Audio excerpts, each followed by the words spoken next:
Bonjour. Les Amis de la Liberté continuent leur activité d'éducation culturelle populaire. Avec les contraintes de la crise sanitaire, nous utilisons tous les moyens, surtout par la diffusion de textes. Dernièrement, nous avons envoyé un texte d'Edgar Morin, Pénaruis et prochainement Anicet Le Pors. Des textes qui poussent à la réflexion et puis des vidéos que vous avez pu voir ou revoir sur notre site. Dans l'attente de reprendre une activité normale en salle publique, et donc après la conférence de Robert Charvin que nous tenons aujourd'hui, nous en envisageons d'autres séances vidéo. Dès que nous le pourrons, on reprendra notre programme, deuxième semestre. Alors quelques thèmes, les dates ne sont pas précisées. Il y aura Bernard Stora, l'Algérie aujourd'hui, les risques de la guerre nucléaire par Villard, Badiou, donc là aussi le thème est à déterminer. Il y aura aussi une conférence sur la psychanalyse et politique et le choix de la défaite. Et en décembre, si tout va bien, Henri Brock, le thème n'est pas encore déterminé. Donc aujourd'hui, Robert Charvin, qu'il n'est pas nécessaire de présenter, doyen honoraire de la faculté de droit de Nice, qui a écrit et édité plusieurs ouvrages, va nous parler de son livre « La peur, arme politique. Gouverner s'est fait peur et rassurer ». Nous sommes aujourd'hui témoins sur cette idée « La peur, arme politique ». Les pouvoirs dans le cadre de la crise sanitaire, pression de toutes sortes, on verbalise à gogo, surtout les pauvres gens, ils nous infantilisent, nous rendent responsables et en même temps irresponsables. Tout est fait pour que l'on nous culpabilise et que l'on se soumette au pouvoir central. Pas de protestation, pas de manifestation sociale et économique. Voilà leur but. Mais Robert en parlera mieux que moi, donc je laisse la parole à Robert. Jean-Pierre d'avoir pris l'initiative de me donner la parole. Effectivement, l'an dernier, j'ai sorti un petit bouquin sur, sans savoir qu'il y allait y avoir le Covid-19, sur la peur, arme politique, simplement parce que c'est un phénomène historique de longue date, qui a toujours été employé par tous les pouvoirs, quels qu'ils soient, en ajoutant cette petite précision qu'il ne s'agissait pas seulement pour les gouvernements de faire peur, mais aussi de rassurer, parce que le grand papa protecteur est toujours une nécessité pour contrôler les citoyens.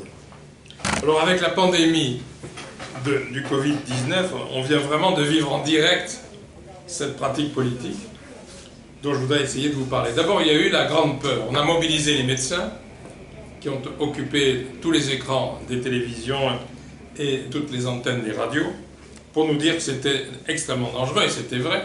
Et c'est toujours vrai, pour nous dire qu'il fallait que tout s'arrête, qu'il fallait se mobiliser pour sauver les meubles, en faisant oublier que la politique de Sarkozy, que la politique de Hollande et que la politique de Macron étaient responsables éminemment par leur politique de réduction des dépenses publiques et par le massacre qui s'est produit dans le secteur de la santé publique. L'hôpital public a été sacrifié aux intérêts économiques parce que l'argent, il y en avait, mais il allait vers les entreprises, les industries, vers les banques. Puis dans un deuxième temps, on y est maintenant, c'est la période de la sécurisation. Tout va bien, tout est fini, on rassure. Grâce à Macron, grâce au système de santé qui a résisté, tout est passé et aujourd'hui on peut reprendre vite le travail parce que c'est ça l'essentiel. Pour l'école, ça a été significatif. On nous a dit il faut que les écoles se réouvrent pour que les parents simplement laissent leurs gosses et puissent aller au travail. C'est l'entreprise à nouveau qui est l'acteur principal, avec en priorité, bien sûr, le fait que si on ne donne pas à l'économie la première place, eh bien, il y aura le chômage. Donc, nouvelle peur pour le chômage, et on recommence le cycle en permanence. Souvenez-vous, M. Raymond Barre, il y a bien longtemps déjà, nous disait « on est presque sorti du tunnel ». Le tunnel, j'ai l'impression qu'il se prolonge depuis la naissance du système capitaliste. Et on n'en sortira jamais si on ne sort pas de ce système délirant. Le jeu des pouvoirs publics et privés aujourd'hui devrait être discrédité. Jamais on n'a vu, en une période aussi courte, une accumulation de scandales affairistes, de scandales politiques. Regardez, depuis les Gilets jaunes, sur lesquels on matraquait et à qui on ne pouvait rien accorder, puisqu'il n'y avait pas d'argent, et qu'il fallait s'en tenir aux 3% de déficit fixés par Bruxelles. Regardez le refus de toute concession aux syndicats, lorsqu'ils se sont battus à propos de la retraite, à propos du chômage, etc., etc. Et maintenant, on recommence avec le Covid et avec la situation économique et sociale qui ne pourra pas être établie, nous disons, depuis jusqu'en 21, 22, 23, 24, on ne sait pas trop. Et les mêmes éditorialistes, les mêmes chroniqueurs qui nous assommaient il y a peu de temps sur les nécessités de réduire les dépenses publiques sont aujourd'hui à l'offensive pour nous dire à la fois qu'il faut faire des économies d'argent public, mais en même temps que les citoyens fassent de la consommation. On est vraiment dans un monde délirant, absurde, géré par, semble-t-il, des imbéciles, mais pas tant que ça. Car ces imbéciles sont en fait les mercenaires d'un système qui a une logique parfaite, très cohérente. Je voudrais vous citer quelques journalistes qui ont fait des dégâts dans la période précédente et qui ont repris la parole ces derniers temps devant les écrans de télévision. Du moins si je retrouve ces citations, ce qui n'est pas le cas. En fait, les Langlais, les Moliès, les Dozou, etc. sont tous là déjà en train de passer à la contre-offensive pour nous dire que le travail est une nécessité, qu'on ne pouvait pas céder aux revendications, que l'austérité devait continuer, mais en même temps qu'il fallait consommer pour relancer la machine. On ne sait pas si vraiment on nous prend pour des imbéciles, je crois que si. Et effectivement, parfois on en est victime. Le pire évidemment est le modèle américain. Le modèle américain qui lui alors atteint les sommets avec un clown au pouvoir assisté d'une technocratie affairiste. On en est à peu près à 100 000 victimes qui peuvent remercier leur président des États-Unis. On en est à peu près à 30 millions de nouveaux chômeurs, champions du monde dans la catégorie. Et deuxième lieutenant de cette parodie, c'est Bolsonaro au Brésil, qui laisse crever la population en signalant qu'aux États-Unis comme au Brésil, ce sont les minorités noires ou hispaniques ou amérindiennes qui crèvent. Ce qui est une très belle image de l'égalité que prônent ces républiques. Quelques rappels tout de même avant de parler du cœur du sujet, qu'on puisse comprendre, parce que c'est un phénomène historique et ce n'est pas seulement un phénomène du XXIe siècle.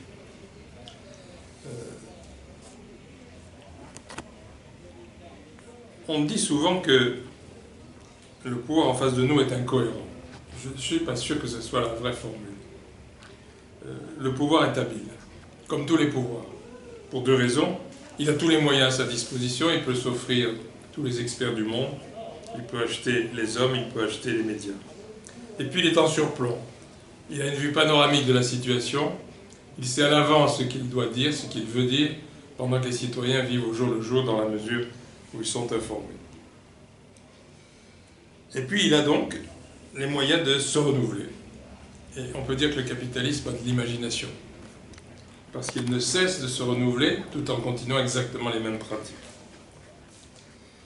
Hier, il n'avait pas d'argent, pas un sou à sortir, et quand il fallait satisfaire quelques revendications, c'était vraiment un exploit cassant les équilibres financiers qui sont une nécessité, paraît-il.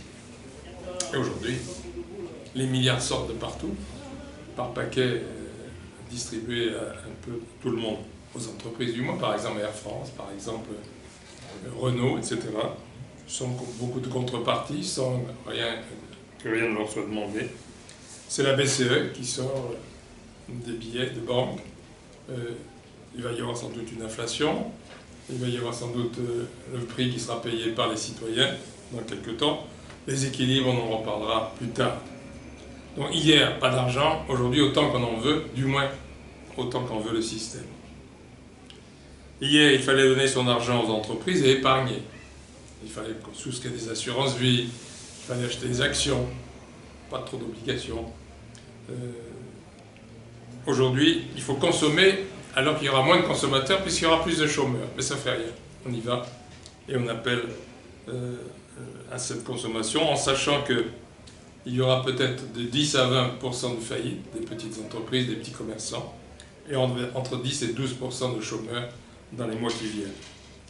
Nous sommes vraiment dans un système paradisiaque et je ne comprends pas que tout le monde ne se rallie pas à Macron, à son parti, aux Républicains, à tous ceux qui depuis des décennies et des décennies nous exploitent, sans qu'il y ait, jusqu'à l'an dernier, des réactions de contre-offensive. Et je crois qu'il faut rendre hommage aussi déjà aux Gilets jaunes pour avoir initié cet esprit de contre-offensive. Parce que pour la première fois, au lieu de se défendre, on attaque. Et je pense qu'il faut que le chemin soit poursuivi. En rappelant deux choses, que le capitalisme, ce n'est pas seulement un mode de production. Bien sûr, c'est d'abord un mode de production, c'est-à-dire l'organisation d'une propriété de tout entre les mains de quelques-uns, y compris la propriété du travail. Nous ne sommes pas maîtres de notre travail, puisque ce sont les propriétaires des entreprises qui ont la maîtrise de ce travail, à la différence de ce qui existe dans le statut de la fonction publique. Mais tout le monde n'est pas fonctionnaire. Et M. Franz-Olivier Gisbert, dans la Revue des Deux Mondes, a pu oser écrire que le communisme de France, c'est les 6 millions de fonctionnaires du secteur public. C'est ça le communisme, c'est le statut de la fonction publique. C'est aussi un mode de consommation. Le capitalisme, c'est aussi un mode de consommation. Je crois que c'est important d'en prendre conscience clairement aujourd'hui, ce qui n'a pas toujours été le cas. C'est un mode de consommation. Ça a été le cas durant les 30 glorieuses, ce qu'on a appelé les 30 glorieuses, où des miettes ont été jetées dans la société, ce qui a favorisé un certain élan de consommation. Mais depuis les 40 honteuses que l'on subit, c'est l'inverse. Et il n'y a même plus de capacité de séduction, notamment des couches moyennes, parce qu'il n'y a plus les moyens de distribuer ces miettes, dans la mesure où, depuis la fin des années 70, début des années 80, le capitalisme est devenu financier, spéculatif, il n'investit plus, il spécule avec l'argent, c'est l'argent qui permet de gagner de l'argent, au lieu de créer des richesses et de créer des moyens de production. Et donc, qu'est-ce qui s'est passé dans cette phase ? Il a fallu, pour le système, il y est partiellement parvenu, il a fallu qu'il rallie les couches moyennes, notamment les couches moyennes jeunes, à un système de séduction. Et je vous rappelle l'excellent livre de notre camarade décédé aujourd'hui, Gluskar, qui s'appelait « Le capitalisme de la séduction », qui n'a pas fait grand bruit dans le parti, malheureusement, parce que c'est un livre extrêmement intéressant et inédit. Il disait comment le système exploite, mais aussi tente de séduire. Et il réussit à séduire. Les grandes surfaces qui se sont démultipliées sont des véritables centres de loisirs. On n'est pas de loisirs, on va s'y promener plus qu'on va y acheter. Et notamment la jeunesse, qui donne des rendez-vous, qui trouve de quoi manger des sandwichs, et qui trouve des vitrines, et qui lui permettent de dire « demain j'achèterai cela », demain, ou après-demain, ou pas du tout. Mais déjà il les voit. Et c'est presque comme s'il commençait à les consommer. Et en gros, mai 68 a été ainsi récupéré de manière magnifique. Le mai ouvrier a été balancé aux ordures, aux poubelles de l'histoire. Mais par contre, le mai étudiant, c'est-à-dire le mai petit bourgeois et le mai des couches moyennes, a été profondément récupéré, y compris par ses anciens animateurs. Quand on voit ce clown de Cohn-Bendit passer à la télévision comme chroniqueur intellectuel du système, on a quoi tomber par terre. Qu'est-ce qui a été offert à cette jeunesse? Une sorte de mythologie à l'américaine, moi que je qualifierais de sexe, rock'n'roll et coq, c'est-à-dire des éléments qui permettent d'anesthésier cette jeunesse et de la séduire parce que ce sont des choses faciles et relativement accessibles, hélas, y compris pour la drogue. Le livre de Gluskar date de 1981. Il était déjà tardif par rapport à la réalité, mais il a quand même plus de 50 ans d'existence et on aurait pu en faire un usage politique beaucoup plus grand, beaucoup plus efficace. Et encore une fois, on doit cette séduction au système américain, à l'American Way of Life, au rêve américain, qui est devenu une arme terrible contre tous les peuples européens. Et je crois que c'est Michel Joubert qui avait dit à gros micro, à un moment donné, l'ancien ministre soviétique, vous avez perdu la guerre du jeans. Et je crois que c'était tout à fait vrai. Les soviétiques ont perdu la guerre du jean, parce qu'il y avait des jeans en Union soviétique, mais ce n'étaient pas les Américains. C'était pas ceux où il y avait marqué Device derrière, et en conséquence, ça ne pouvait pas être aussi séduisant. Et en France, ça a été la même chose. et tout est devenu américain. Regardez les radios, regardez les télévisions, on se demande quand on entend des chansons françaises, si ce n'est vers 10 h du soir jusqu'à 5 h du matin, mais dans le reste de la journée, c'est plutôt de la musique américaine. Les paroles, on ne les comprend pas, on ne les connaît pas, mais il y a du rythme. Et pour les États-Unis et pour beaucoup de gens, malheureusement, ça suffit. Et pour les jeunes, le passeport de cette entrée dans les couches moyennes, du moins dans l'illusion d'entrer dans les couches moyennes, et de se raccrocher à la bourgeoisie, c'est le style, et c'est la beauté physique.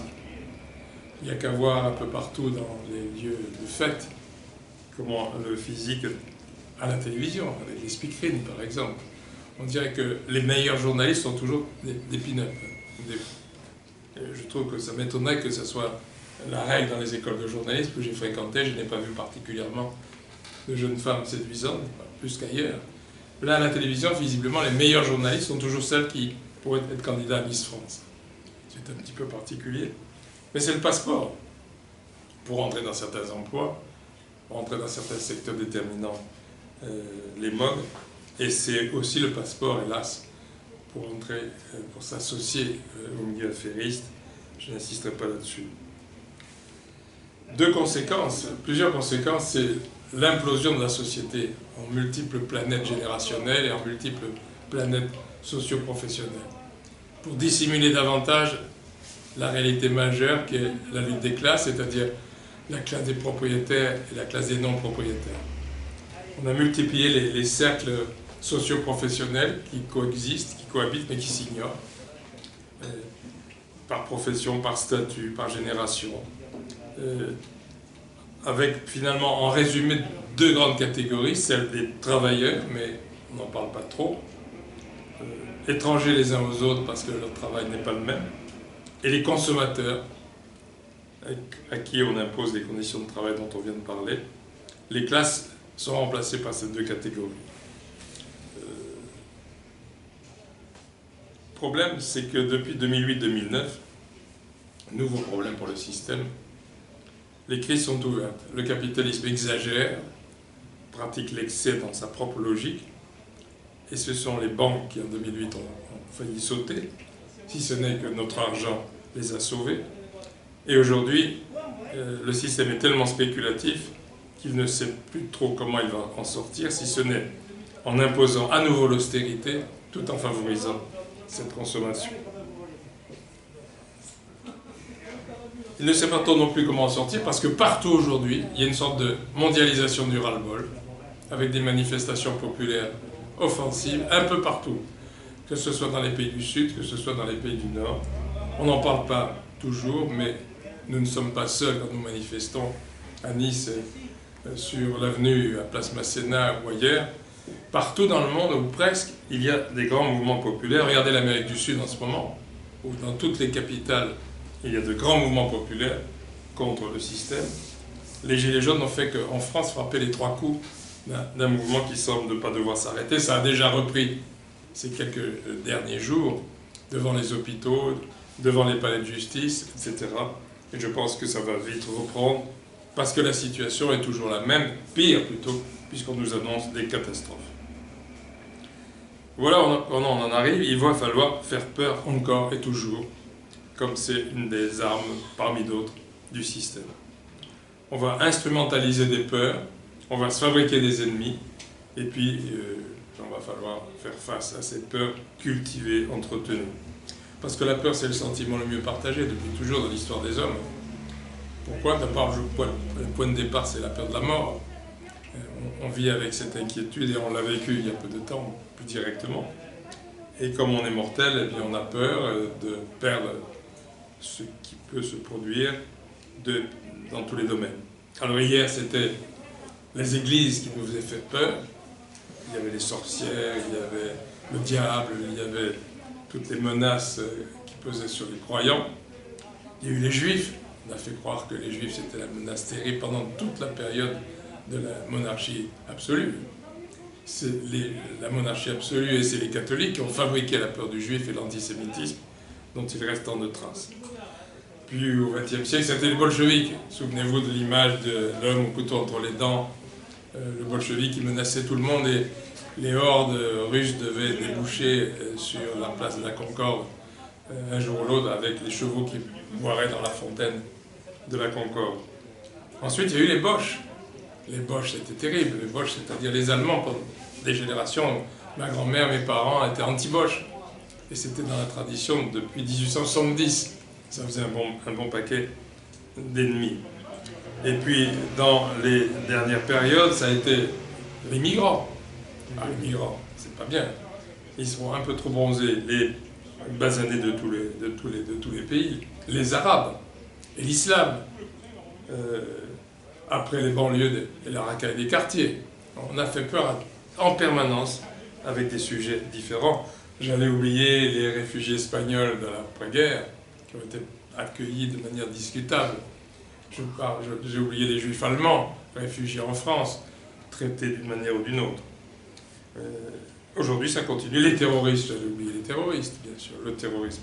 Combien de victimes du terrorisme en France et en Europe sur 10 ans, sur 15 ans par rapport à de multiples autres événements qui se sont produits infiniment plus mortifères.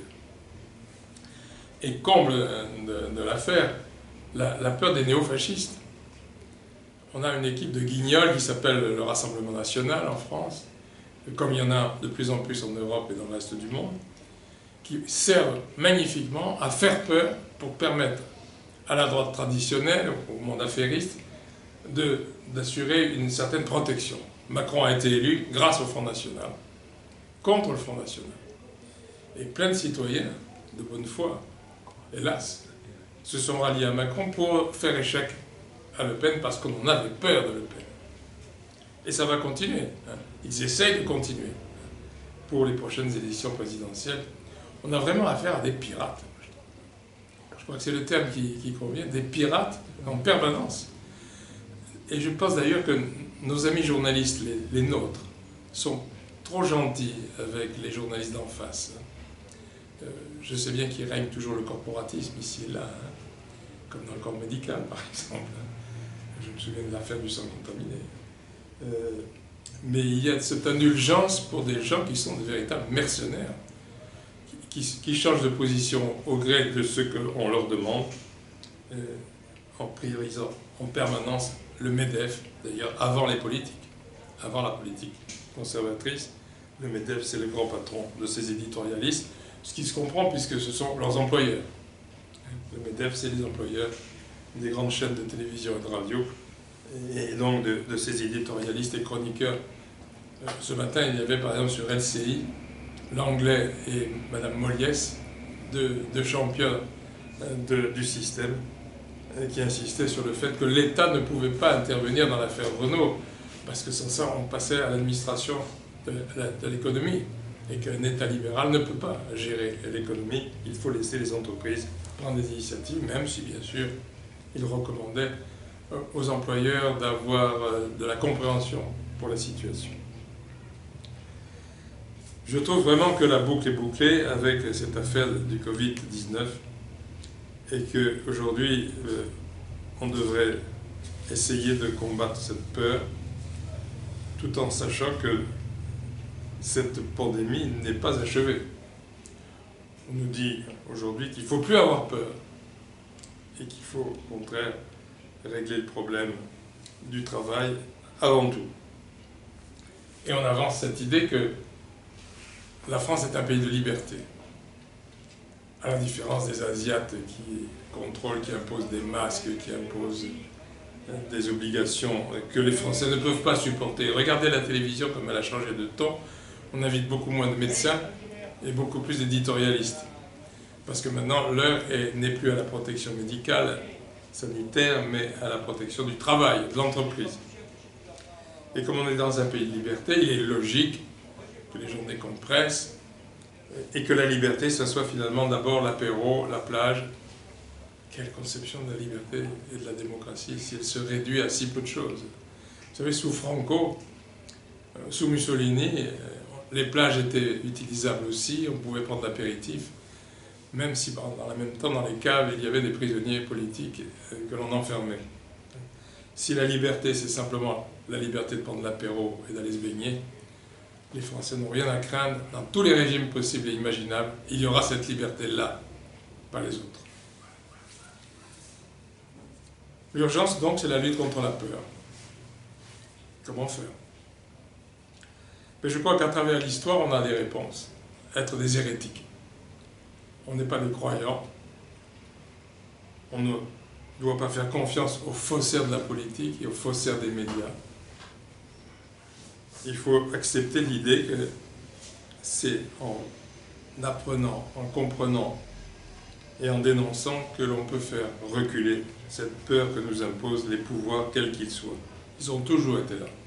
Et il faut le regretter, y compris dans les expériences socialistes, qui sont une expérimentation sans doute prématurée dans l'histoire, mais qui pour autant ne prouve pas la véracité et la qualité du système dans lequel nous vivons.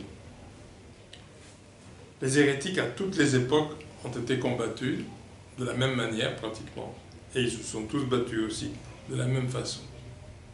Ça a été vrai des premiers chrétiens, contre les Romains et l'Empire.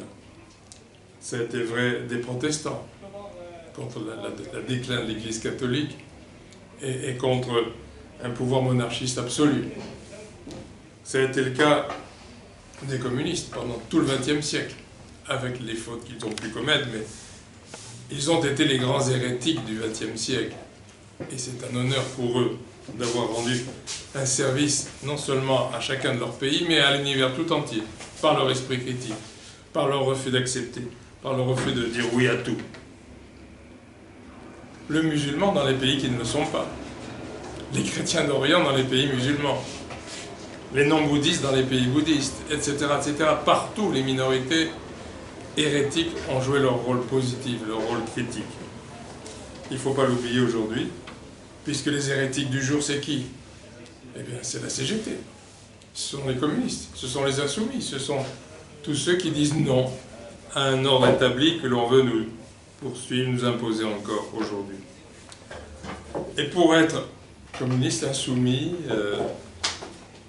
cégétiste, il faut essayer de comprendre, essayer de connaître et ne pas se refuser à savoir. C'est ce qu'on a essayé de dire dans ce petit bouquin, comme avait essayé de le dire aussi Gluska à l'époque, en 82, du capitalisme de la séduction. Et s'il y a un nouveau système qu'on parvient un jour à installer, et j'espère qu'on y parviendra, on sera au moins débarrassé des peurs collectives. Bien sûr qu'on aura encore peur individuellement, peur de son voisin, peur d'une maladie, peur de la mort, peur de sa femme, peur d'une femme, etc., etc. Parce que la peur de la femme est aussi un facteur extrêmement important. N'oublions pas qu'il juge de notre virilité, qu'elle juge ce que nous faisons tous les jours, au quotidien, souvent avec raison.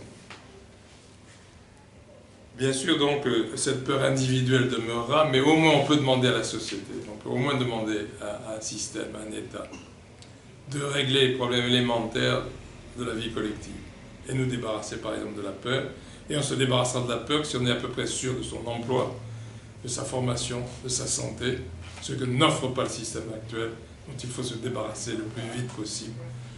Arrêtons de faire confiance à ceux qui ne le méritent pas. Merci. Merci. Merci Robert. Ça a été relativement court, ça va hein? Très bien. Parce que j'avais peur que ce soit un peu trop long.